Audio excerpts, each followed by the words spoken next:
It wouldn't be good if we caused trouble for Astra and Evelyn. Fandom feuds can affect public perception. Astra's been famous a long time. I'm sure they can handle it. Okay, if you say so. You're too nice. But I'm still worried.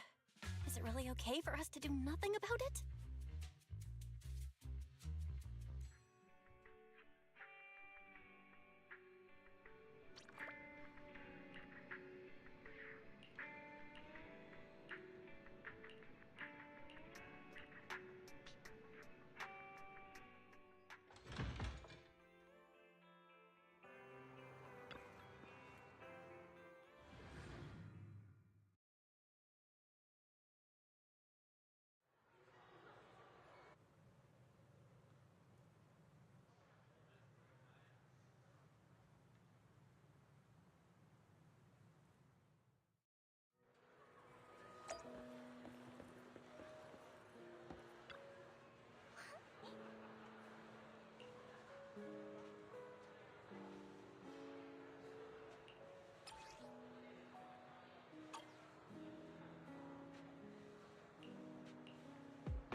You must be Belle and Wise.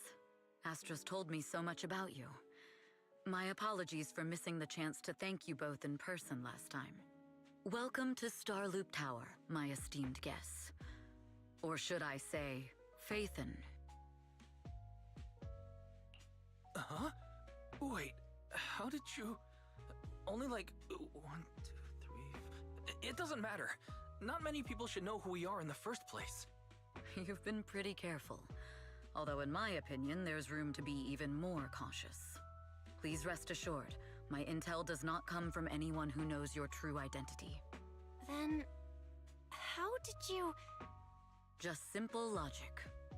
Syncing with a bamboo isn't technologically difficult, but maintaining connection once you're inside a hollow? The only one capable of that level of in-hollow communication is the legendary proxy, Phaethon. Of course, the reason I could draw that conclusion was because Astra knew you were inside that bamboo. As long as you're skilled enough at impersonating a bamboo, you don't have anything to worry about.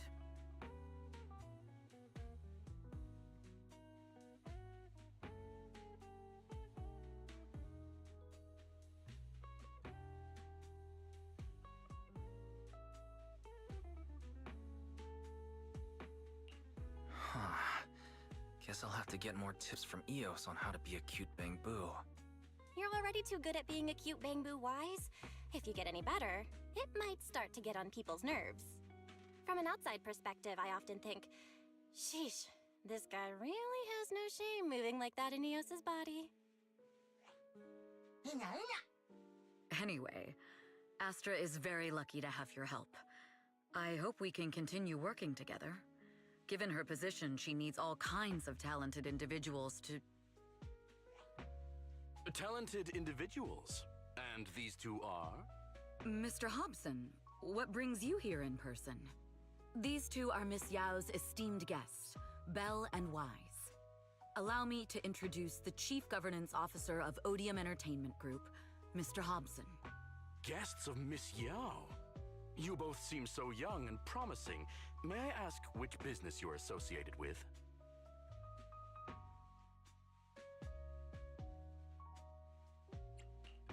We're just freelancers. We run a small business, that's all. I see. Well, Evelyn, since Miss Yao's esteemed guests are here, why don't you go attend to them? But what about the security? I'll handle it. Understood. All right, dear guests, please follow me.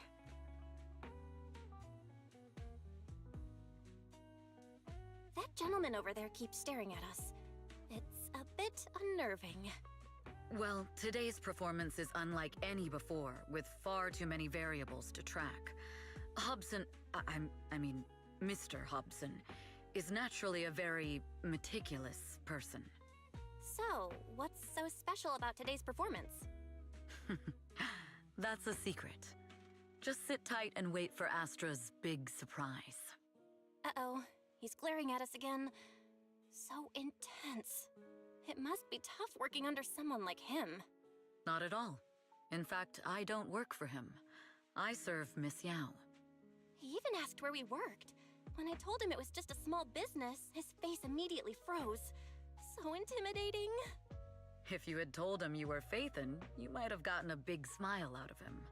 For someone at his level, quickly judging others based on their usefulness is second nature. Anyone deemed useless won't get a sliver of his attention. It's practically a survival skill for someone in his position. Astra isn't like that. If we're talking about level, then she's technically above him. That's right. Despite her position, she never looks down on anyone. With all that talent, she never sees herself as special. That's why she's so precious.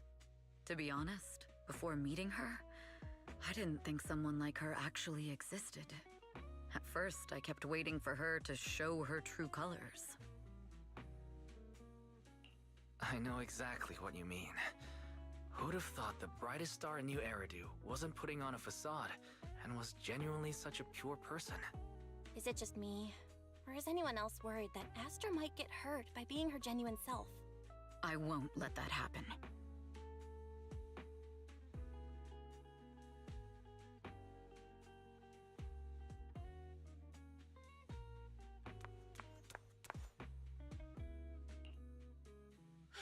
Eve, help! Belle, Wise, you're here too! What happened? I just got scolded by the music director. Oh, he was furious. It was terrifying. I'm sure it's not the director's fault. How's your final song coming along? You've blown through 20 deadlines we set for you, and today is the absolute final submission day. Huh? Well, I can't just put out something ordinary for everyone, right? Once inspiration hits, it'll be fine. So, until inspiration hits, you need me to take on the director? Eve, you promised to protect me from any danger, right? Now's the time to save me from this berserk deadline-chasing director! Sorry, but that monster's outside my jurisdiction. Oh, how could you?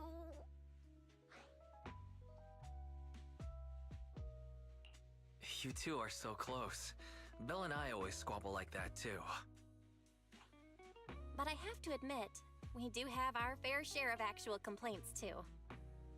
Evelyn, stop covering for her. She doesn't have anything ready. Not a single piece. What are we supposed to do for the final song? Improvise? Huh?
Where'd she go?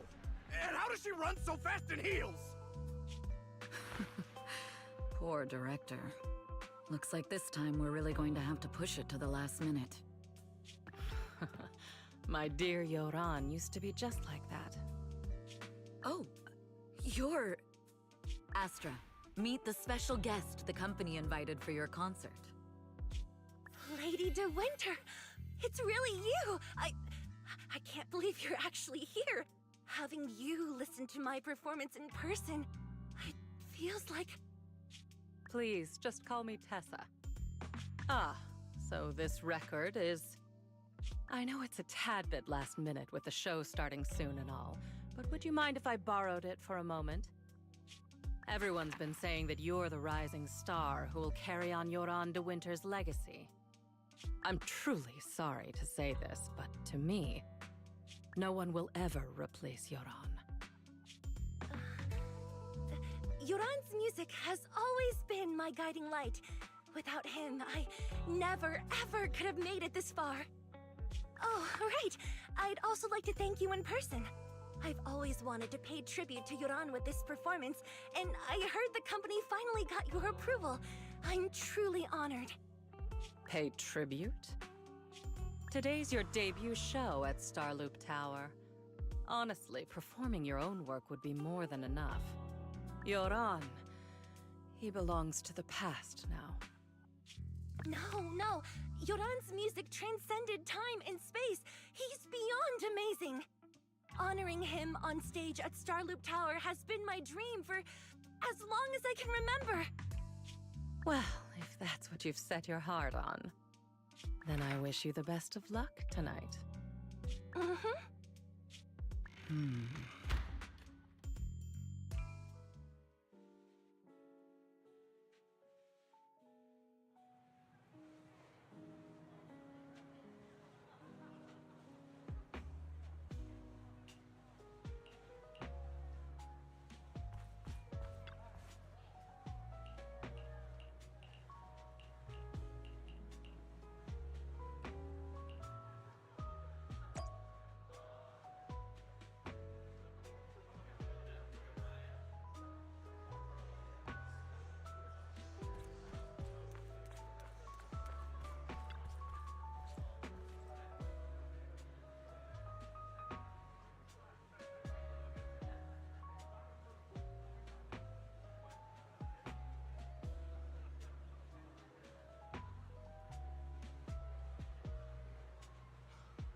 clue from the coded message points to 8 p.m.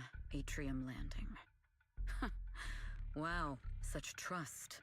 They won't reveal the meeting details to a traitor like me until the last moment. It seems Fugue never fully trusted me from the start. No surprise they'd plant another mole in Odium. I'd do the same thing if I were in their shoes. With a double infiltration setup, if one gets exposed, the other one is ready to step in as a backup. Whoever made these arrangements is certainly a capable individual. I'll just notify Hobson about the Fugue attack. His people should be enough to handle it. There's still time. If I set up everything before Fugue arrives, I can block them off. I need to confirm the identity of the other mole as soon as possible. Mr. Hobson. There's a security breach. We need to take care of it immediately. Where are you? I need to speak with you as well. I've uncovered quite a few Fugue-related leads. Oh, related to Fugue, you say? That's unexpected. Where are you right now? It's a little hard to describe, so... If my guess is correct, Hobson probably wants to take me out.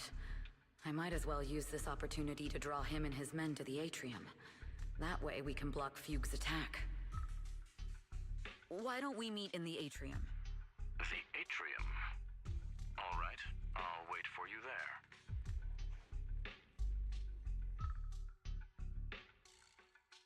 Finally. I can't hide it any longer. It's time to reveal the truth. Now that I've got Fugue's intel, I'll deal with the issue at hand first. As for who the other mole is, I'll have to play it by ear.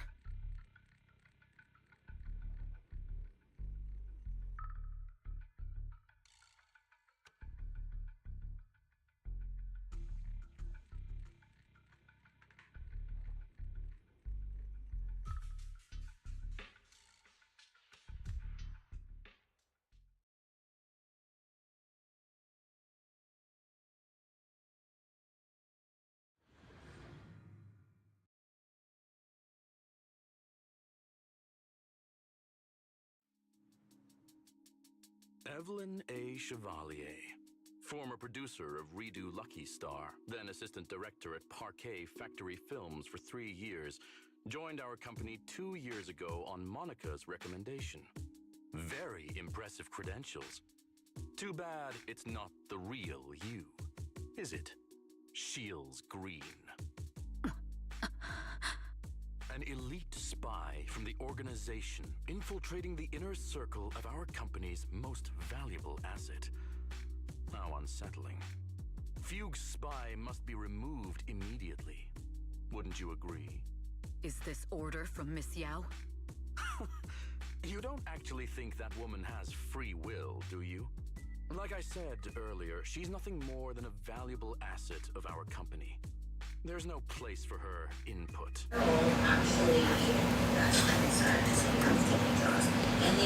Are you though?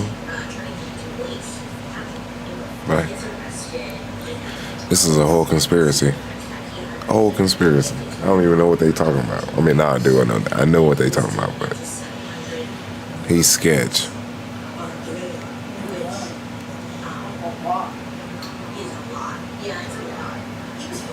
Some people say like he actually wasn't that great of a doctor. Like the doctor side of things, he wasn't that great, but people just liked him. So I would imagine like probably wasn't a doctor. He's just fucked up, right? Okay, the best is whatever. So you know like when you get in trouble with drugs, a lot of the times your lawyer or whatever will recommend that you go to a rehab before the court hearing.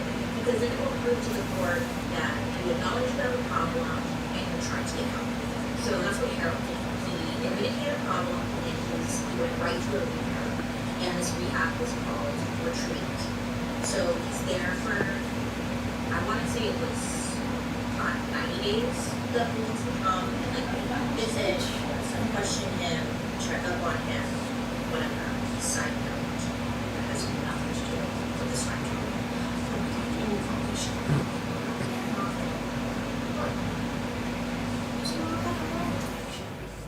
Which is good, but let Let me know your favorite foundation. I need some recommendations. Thank you. Okay, Harold. So Harold goes for the arena.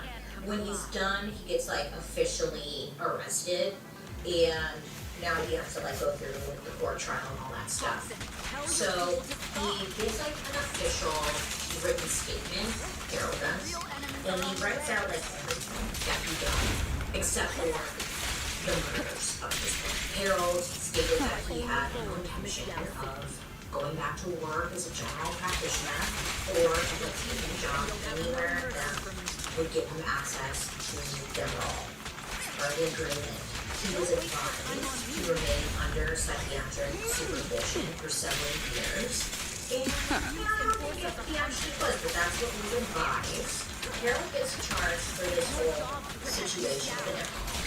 He pleaded guilty to 8 drug charges and 1 count of forging a prescription. So he was given a fine, and the fine was like around $5,000 in his fine. And then it was up to the General Medical Council to decide whether or not they would revoke his or like lose his license, right? And naturally, you and I were like, yes, he's going to lose his license. The council reached a decision without even like calling the narcotics detective, looking into his background. They didn't do anything. I don't understand why this happened, but they essentially let him keep practicing medicine with 0 restrictions. So I don't know who's getting something, but he got away with it. I mean, I don't know. Did he pay someone? Yeah, money.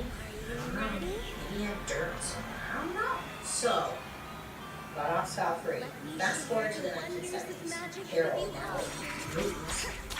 Right, he moved to a town called Hyde and joined the Donnybrook Medical Group, and once again was working as a general practitioner. So once he started working here, this is when things just really like.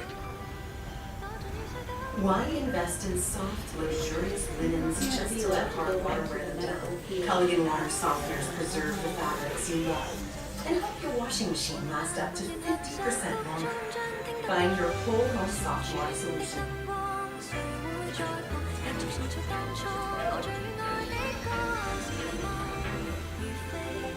With the rails. Harold would visit his patients again, mostly elderly, and he would visit them at home. Same thing as he did before. I think he just really needed friends, really. But like he would sit with them, he would chat, have a cup of tea, and maybe kill them. Yeah. And like here's the thing, he was really good at covering his tracks. He wasn't out there. He would falsify the death certificates and make it look like these people were dying of natural causes. And if a doctor says that they died of natural causes, that means there's no autopsy. And no autopsy. He was injecting morphine into the deceased. No, so it wasn't just morphine. There was also diamorphine, which is like essentially heroin. But you know, he was killing people. So in August, Harold killed 4 patients, and no one thought anything because they were older. It was like, okay, yes, poor grandma. Once he gave the news to the family, like he would pass on or whatever, he would convince them to create the bodies. So on top of that, the bodies, like he was, even though he was on a bunch of drugs, he was still kind of thinking. Harold ended up spending about 14 years at Donnybrook, but while he was there, he had committed a total of 71 murders. That was more. The inquiry that I mentioned earlier found another 30 deaths that they believe he was connected to, but you know, so they don't know for sure, but it's like, you know, you know what's more annoying that I wanted to know, like, what was up with his wife? What was she doing? Did she know? Did she think he was weird? Did he say anything? Did they have sex? He doesn't seem very sexual. He has some weird. He'd say, oh, I'm not gonna do it. These are things I want to know. I owe you an explanation. Did he do that for you? Was he dissing her down? Was he buying her next house? What was she at? So here's how Harold would essentially already done for you. First, he would overprescribe pain medications to his cancer patients. Then he would skim a supply of that morphine for his own personal stash. He also took any unused pain medications in the house after he pronounced someone dead. So he would go through their cabinets and stuff.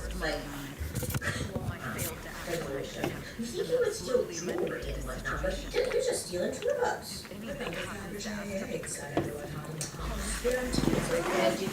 So he would take the medications from the house, right? And he made it look like he was doing the family a favor. Like, don't worry, I'll dispose of this property for you. Whatever. Harold would then use the drugs that he right? To kill patients who were either good health or I was asking if you had a bandana or a scarf, and I was near death. He often outed elderly women living alone, but none of the murders had sexual overtones. He never messed with the bodies. As a matter of fact, families of his victims told us that Dr. Shipman to avoid touching or going near the deceased after they were pronounced dead. He weird, huh? What a weird guy. So Harold would usually twice on the days that he murdered them.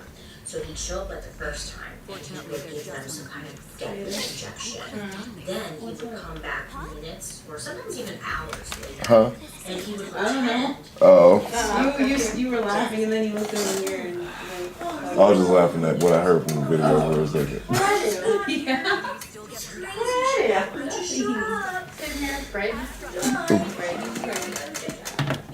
So you take a great fast literally I have to crank and it's like my hand won't do it.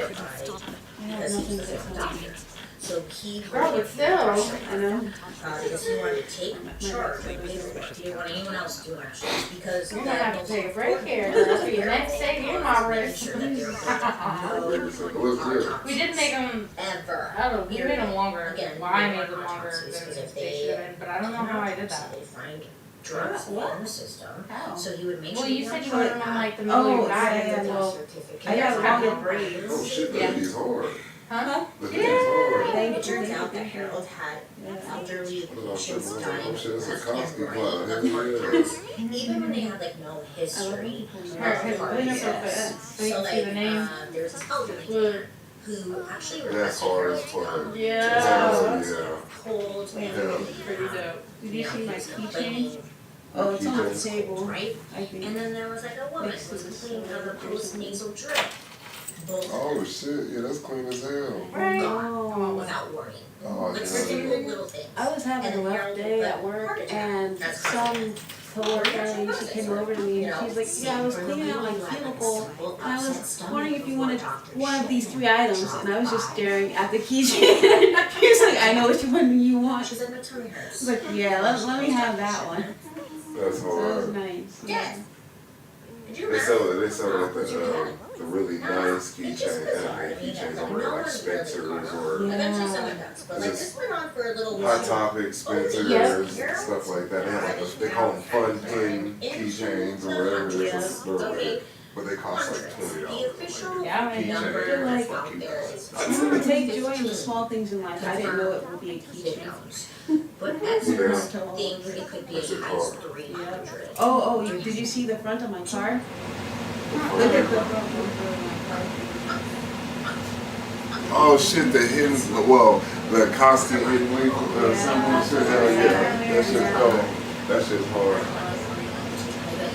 It is really good.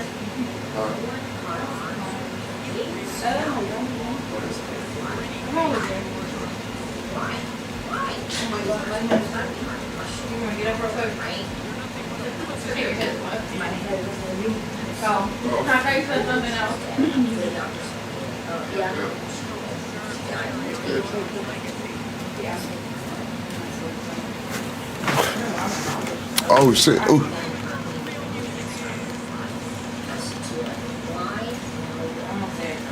suspected Carol was Charlie. And, well, again, the doctor, which is trusted. Of course, some people did kind of have some questions. For example, the director, yeah, he did have trouble with.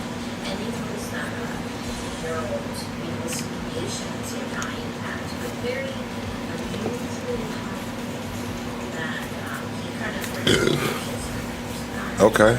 With the sauce. you know, it's not kind of weird seeing these people. But he was not like family. People just did not believe that good old Dr. Shipping could be cold-blooded killer. There was a doctor who was working in nearby practice. She was getting a weird feeling about Harold. So Harold used to have her cover sign cremation forms. It's like a Orlink notary kind of thing. They're kind of like witness to these forms, whatever. So she was there. And she was concerned by just, again, the sheer number of patients that Harold was doing. How many of these cremations were encountered? And she was like, this is kind of weird. She was like, this is last like a few months. And then at the same time, there was a little monster. So one of the brothers, he had flagged Harold's patient death rate as the cancer was going to monitor. It was seen to be like a more greater. Now, with these two concerns, the authorities thought, this is enough. This is enough information for us to get an investigation. Right? Okay. So they do some investigation, they do some questioning. And I was like, okay, great, this is good. They're going to find out. Everything's right. But police is got to like on days before closing it because they had black events. They didn't check the current records or like contact the general memorial council. So they knew nothing of Harold's previous record, which is unfortunate because they probably could have found out a lot. It wasn't until 1998 that Harold 34 minutes. finally come to an end. God. I was like, this is story never end because it was going on forever and when I was researching it, I was like, oh my god. I mean, he killed so many people. Who's up there with that? What's his name? What was his name? Jonestown. Jim. He's named Jim Jones. Jim Jones. Obviously, I didn't know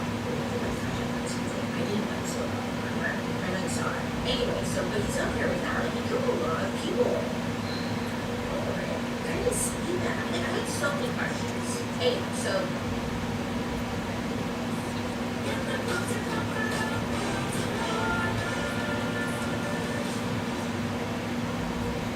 I charge you an account in 2 minutes and most buy you up to $200. Apply now. Sure.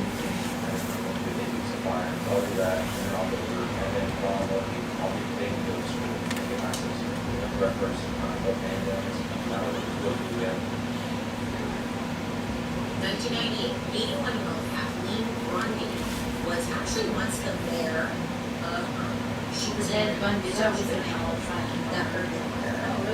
Yeah, Ted Bundy, the guy who was married She went inside. so we don't want that for That's sad. That's sad, my boy. And she was a healthy, I was thinking that name actually. Yeah. So, Dr. Shannon actually approached her, went to her home, she was alone now, and asked her to participate in a research study. And this study was mostly on aging and how to age like gracefully and healthy and all that stuff. Kathleen, yes, she wasn't sure I didn't want to be on this, so she raised so Harold would not have been assigned with 2 patients and people was waiting up to the counter sign. So Harold made an appointment to stop by Kathleen's house on June 24th, 1998 to take a blood sample for this quote-unquote study. Friends later that day found her dead on summer. So Harold returned to her house, you know, to sign her certificate, and he put down that her contact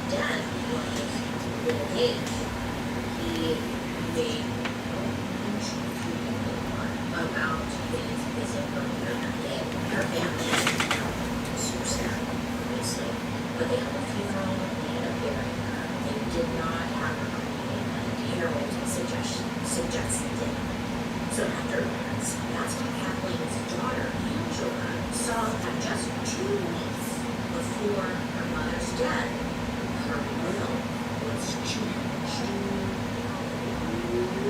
Guess what?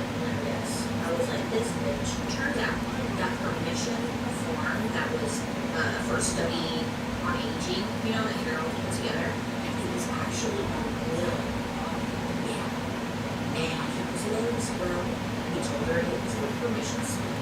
And in the will, it would make him, Harold, the sole beneficiary for her estate, which was worth about, I think, over $100 million. So definitely she signed it, thinking like she was part of some health study. When Kathleen's daughter saw this, she was like, oh, hell no. Because Harold's name, like, what? What? She was police. And it actually ended up exhuming his body. So they exhumed her body, you know, and sure enough, he's left behind. They find a lethal dose of morphine system.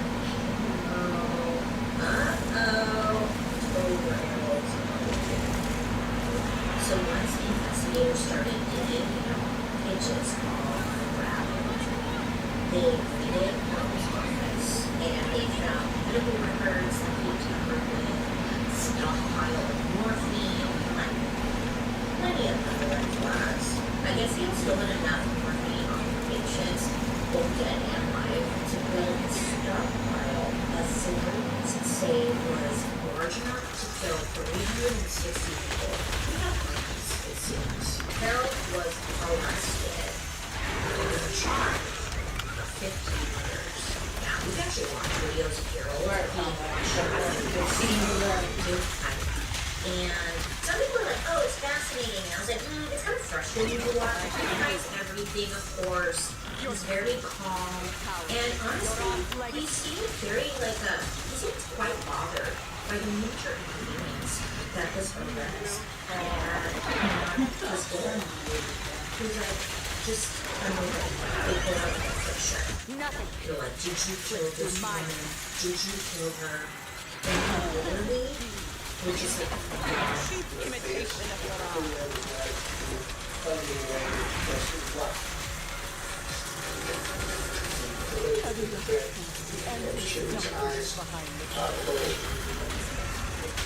Shipman refused to cooperate throughout. The detective stuck with him, but he could barely disguise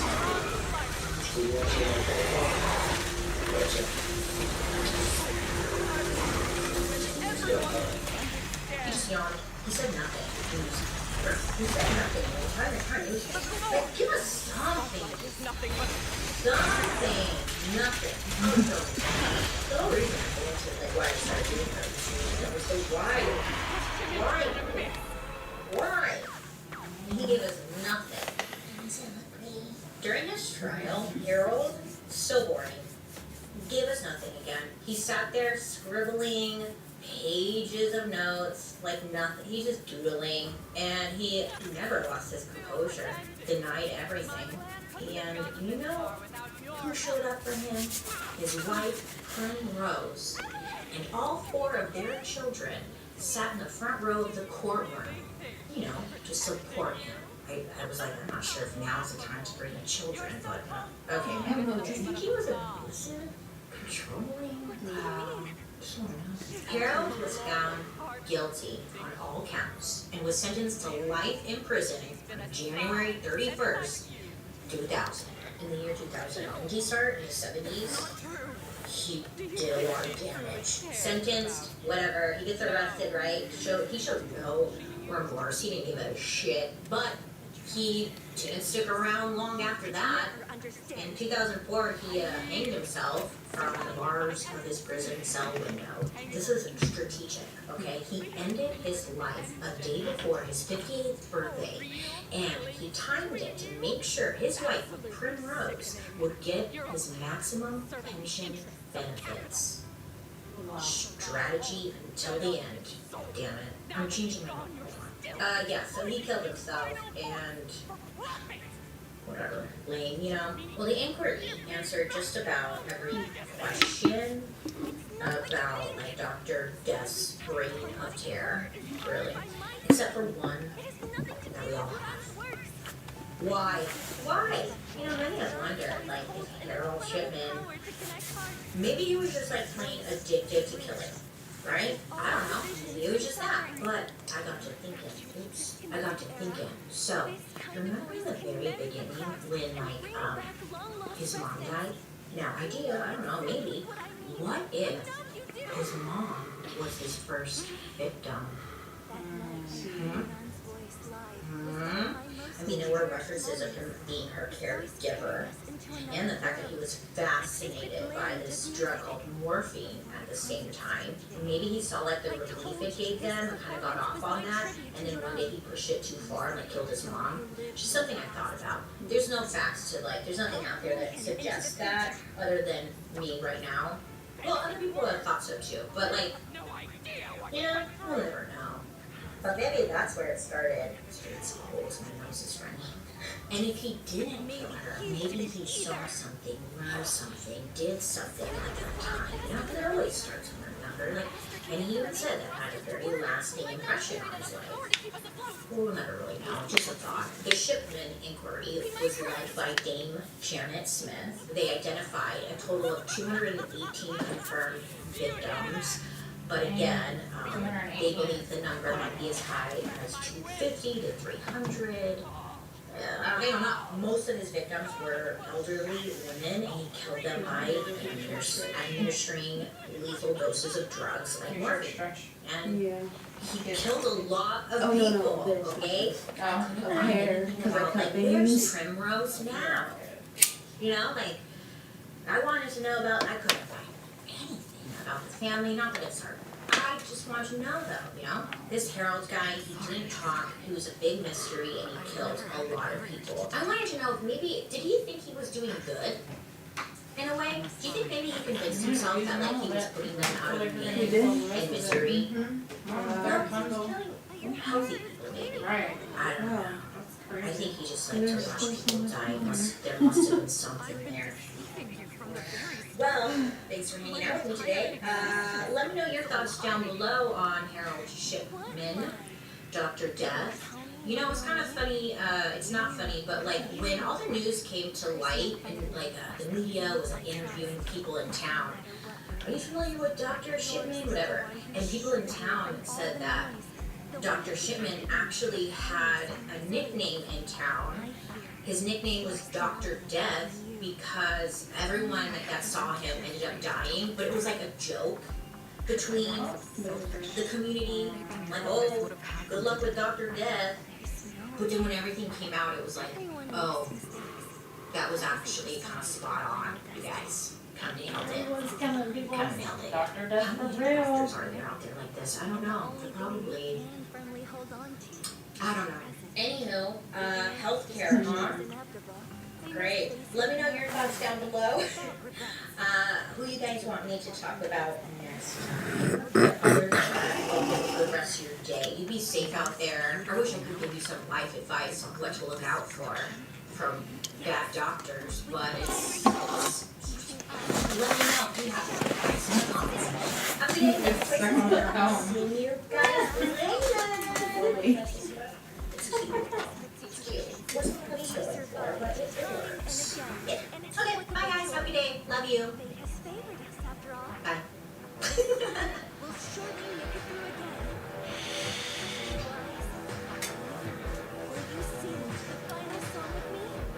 Improvising like this. It's not really my strong suit. A one-of-a-kind gift. Never been good at Or one-size-fits-all gifts. Either way, one rate fits all.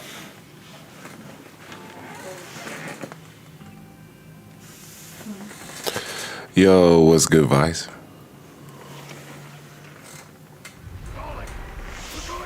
That's right, Bob. The Christmas spirit is returning to Woodcrest as Santa Claus makes his first Welcome. appearance. Welcome, my boy. Unknown, but probably Aaron, Santa stalker 1 week ago. You're gonna protect me, right? And don't you worry about a thing, Mr. Santa Claus. I got you covered. Now I know I'm a very large man, but I'm a picture of I always athleticism. thought Well, hello there. I was destined to wander Santa was with you for Christmas. unable to find a way out. You better have that on your head. This time, no orders, no schemes. Only me. I won't let fear keep me captive any longer. Perhaps for me, there is magic. Will that?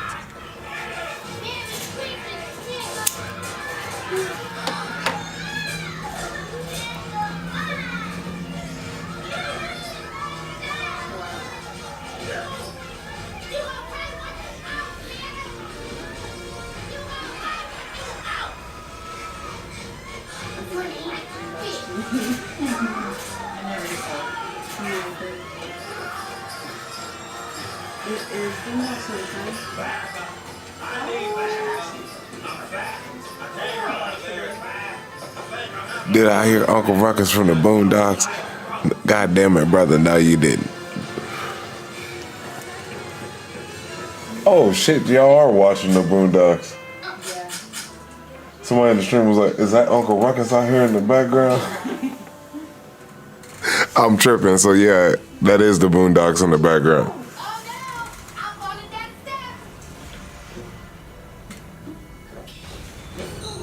That's fucking hilarious.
Riley's an asshole, boy. And back, that's it. No hospital. Take my phone so I can reach you. But don't call it. Yeah, Granddad's got a cell phone or a cordless. We'll take additional precautions regarding Lady De Winter's safety, given your concerns. She may have been the mastermind, but Juyuan would never allow anyone to take her life in secret. In fact, while in our custody, she might be in the safest place she can be. Despite causing significant trouble for your company, the thugs hired by Fugue were merely pawns manipulated by Lady De Winter, and had no intent to kill on their own. Once I have more evidence of the communication between these thugs and Fugue's higher-ups, I'll forward the relevant documents to your company's legal team. Your and Officer Zhu Yuan's attention to detail is incredibly reassuring.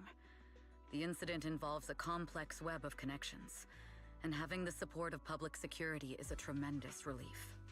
We'll also continue investigating leads related to the organization. Thank you again for the intelligence you've provided. Eve! Miss Yao, you came in person? This is Officer Qingyi, who I've been troubling these past few days. Thank you, Officer Qingyi, for bringing Eve back to me. It's nothing.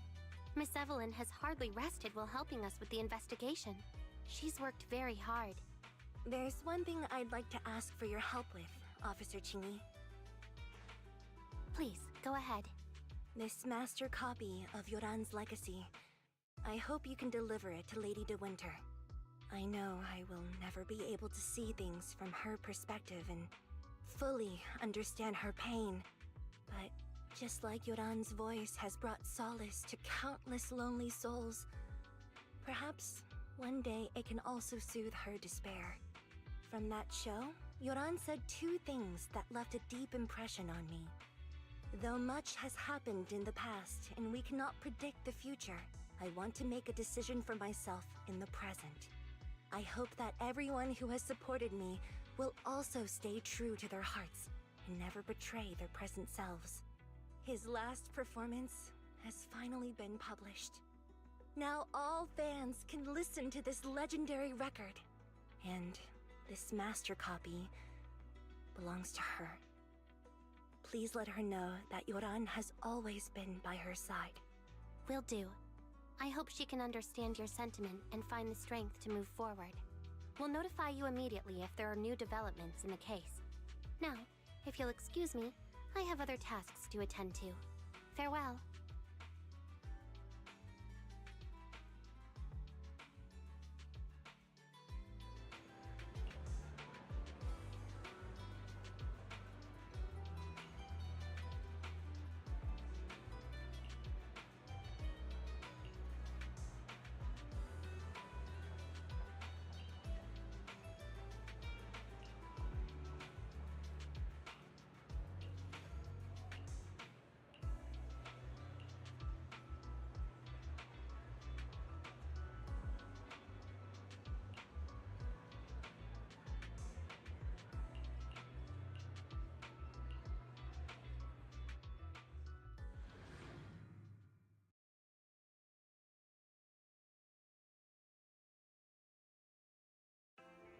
Miss Yao, since we're visiting, we should buy Belle and Wise a gift.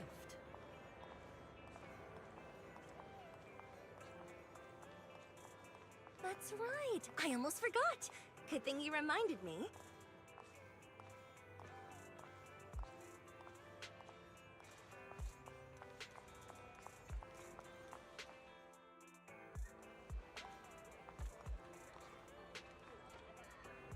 The limited edition red velvet cake looks delicious.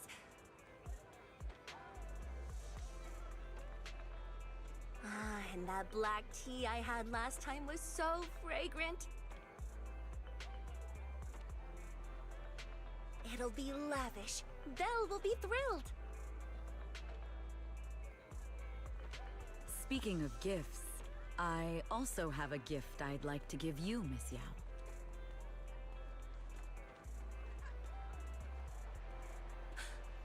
Huh? What is it? If you're curious, follow me. I'm curious.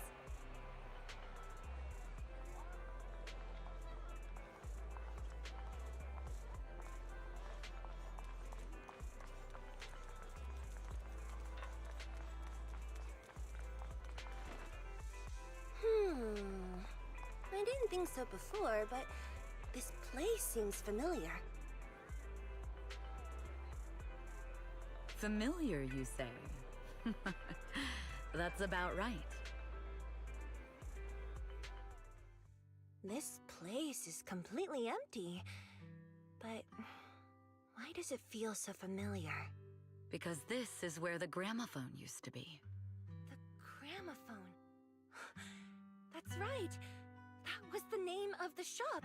Yoran's final performance was held in this little shop. It's been so many years, I'd forgotten the name of the place. How do you remember, Eve?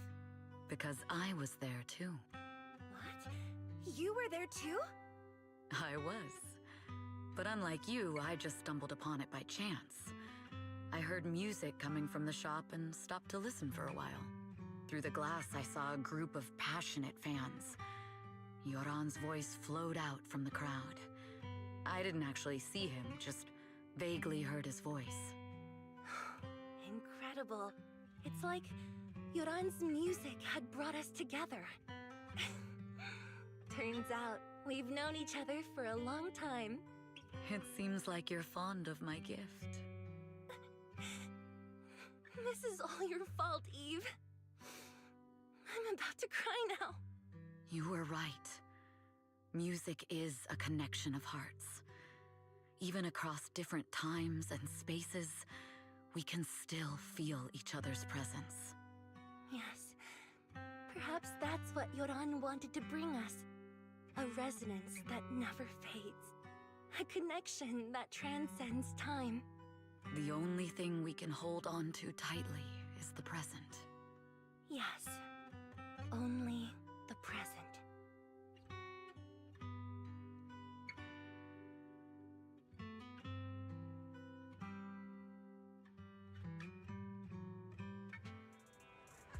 We've been walking for a while, and it's almost time to meet up with the proxies.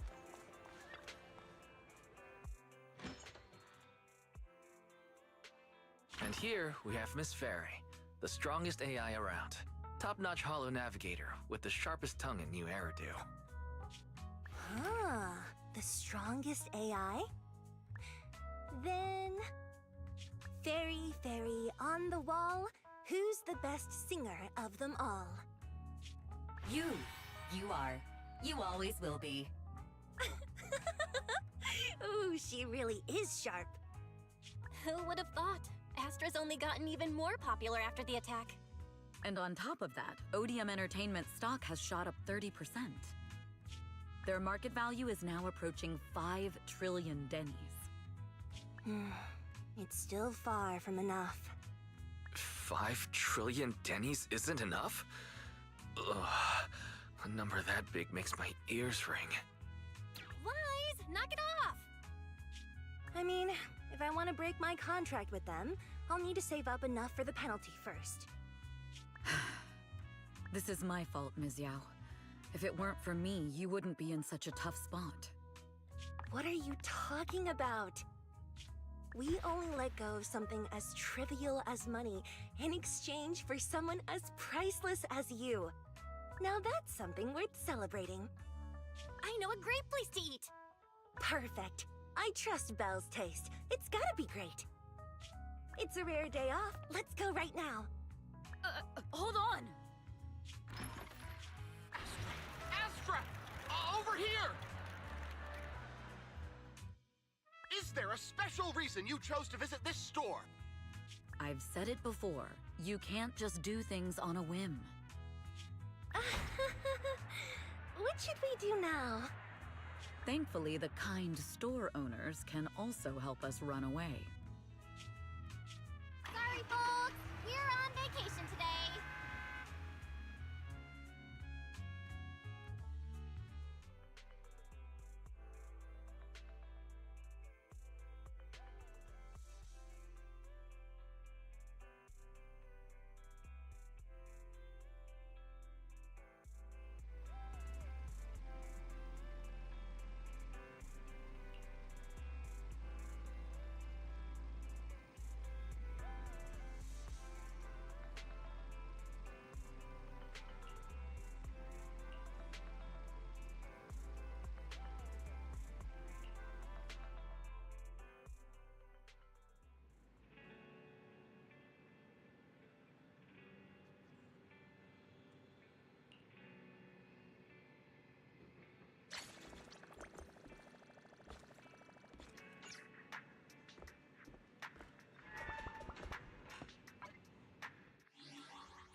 Alert.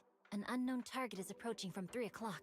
Height, 76 centimeters. Mobility, slow. Body shape, round. Recognizable feature, a knitted scarf with the number 01. Correction. The incoming target is an ally. A cute hollow exploration bangbo named Eos. I'll go meet the target. Location, Persenis Companion Hollow. HDD channel established. Heading to target destination, Miss Hoshimi. Wait, huh? Correction.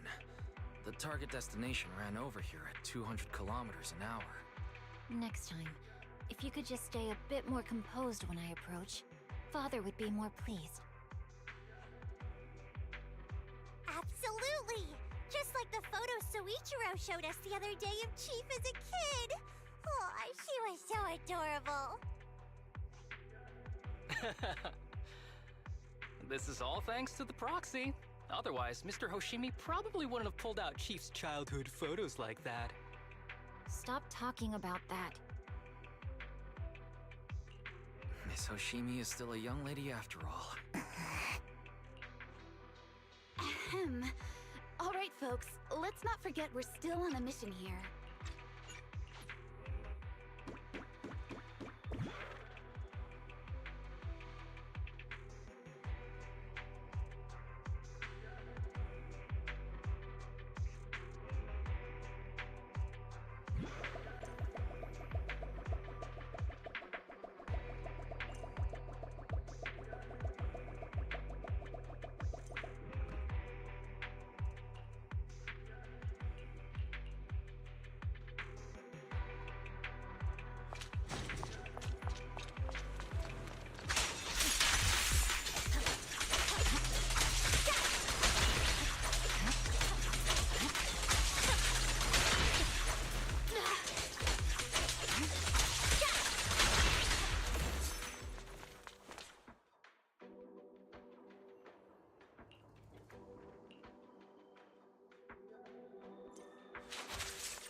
Need you something?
I only handle technical matters.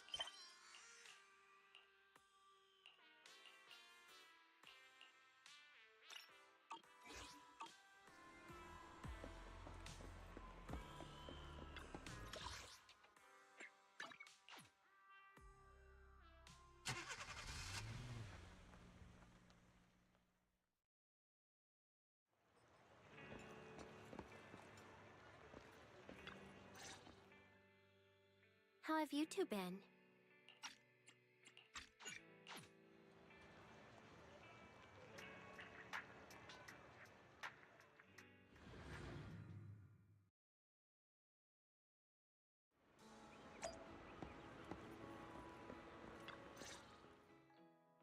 Manager, you're here already?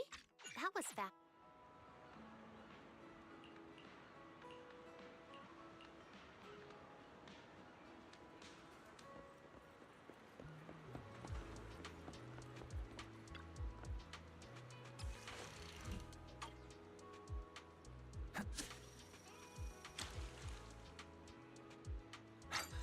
Time to recast.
This one's pretty big.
Officer 148, Juyuan, ready. Ready and wait. Milo payment received.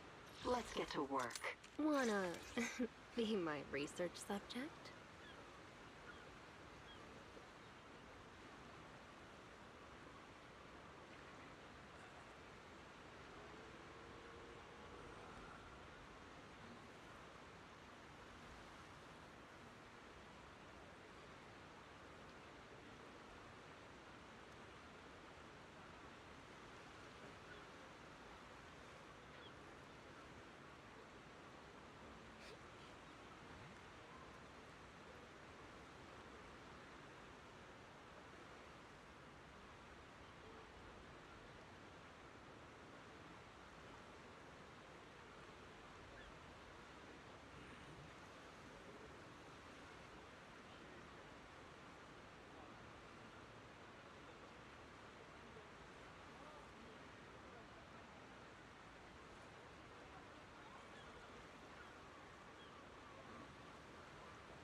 get shot. Justice is served.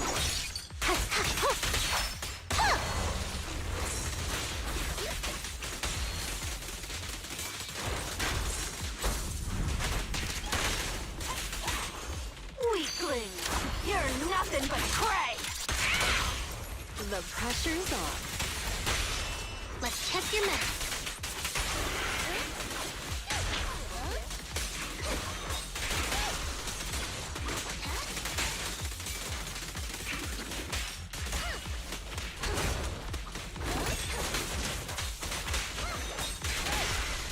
Face the consequences.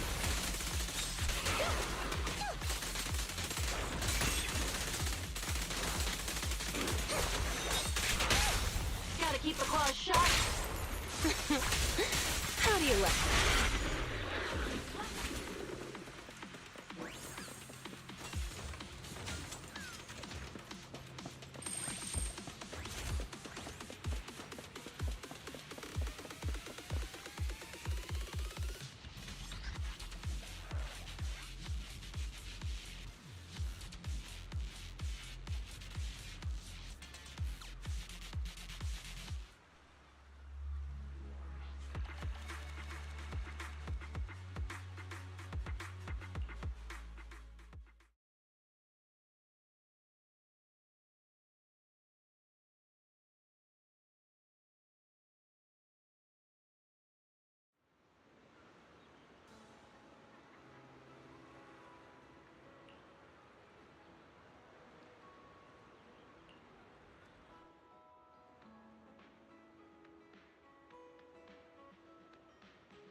Why aren't the fish biting?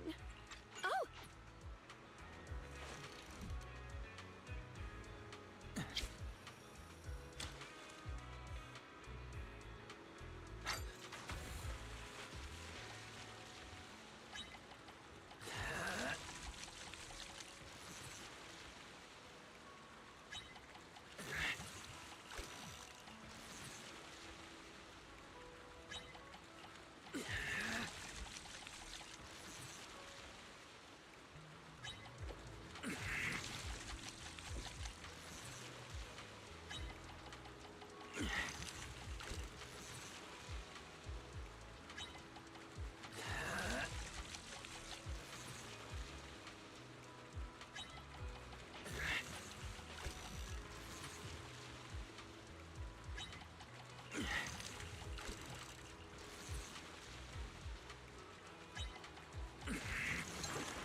Got one.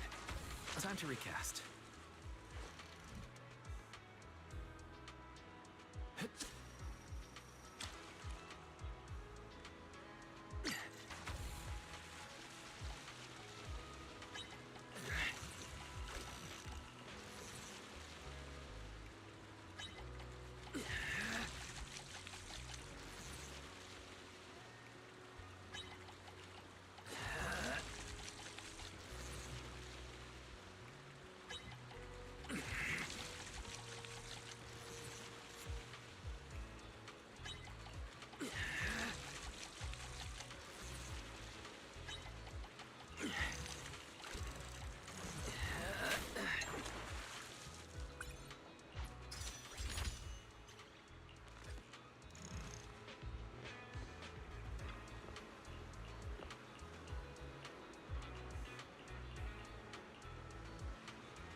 Is something the matter?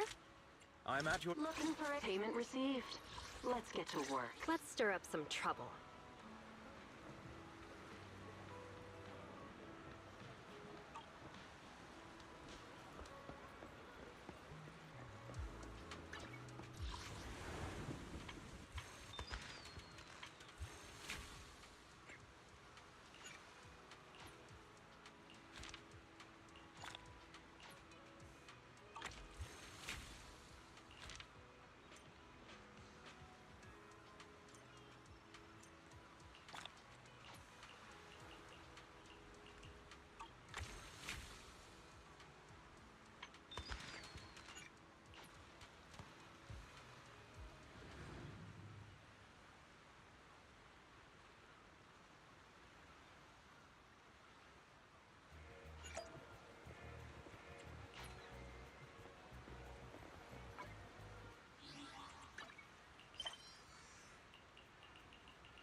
Huh? Hey,